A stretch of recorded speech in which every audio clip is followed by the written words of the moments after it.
అమ్మ నమ్మిన దేవుణ్ణి ప్రార్థించి చూడు.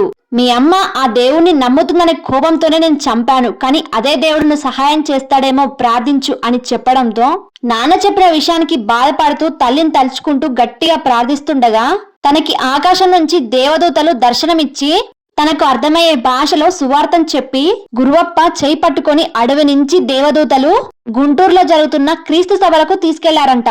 అక్కడ తనకు యేసుప్రభు దర్శనం జరిగిందని, తన రోగాన్ని మొత్తం యేసుప్రభు నయం చేశాడని, నేను దేవుని ప్రత్యక్ష సాక్షినని, అప్పటినుంచి దేవుని సేవలలో మునిగిపోయానని తన ప్రతి ఇంటర్వ్యూలో ఇదే చెప్తున్నాడు.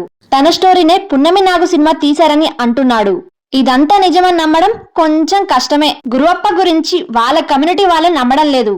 ఆ కొయ్యి అంటే ఏటో, నెట్ల డేకమో అంటే ఏటో నాకు ఏమైనా తెలిస్తే చెప్పేటోండి. నాకు తెలియదు. మీరు ఏమైనా డౌట్ ఉంటే ఆయన అడగండి. ముందు ఆయన్ని ట్రాన్స్లేట్ చేయమనండి, అప్పుడు పాడుకోవచ్చు. కానీ ఆయన వ్యంగ్యంగా పాడాడు. కోడి కొయ్యి కొయ్యి కోడి కొయ్యి అన్నాడు ఆయన, అందుకని వైరల్ అయింది అది, అంతే కదా. మరి ఆ వ్యంగ్యంగా పాడుండకపోతే అంత వైరల్ అవ్వదు కదా నాకు. సో అయితే ఆయన చెప్పే ఒక కథ మాత్రం నాకు ఎందుకో యాక్సెప్టబుల్ గా అనిపించలేదు. పున్నమనాగు సినిమా నన్ను చూసి తీశారు. గురువప్ప స్టోరీ నిజమా అబద్ధమా పక్కన పెడితే మన కళ్ళ ముందే దారుణాలు చేసే దొంగ పాస్టర్లతో పోలిస్తే తన భాషలో పాటలు పాడి అందరినీ ఎంటర్టైన్ చేసే గురువప్ప మేలని నా ఉద్దేశం.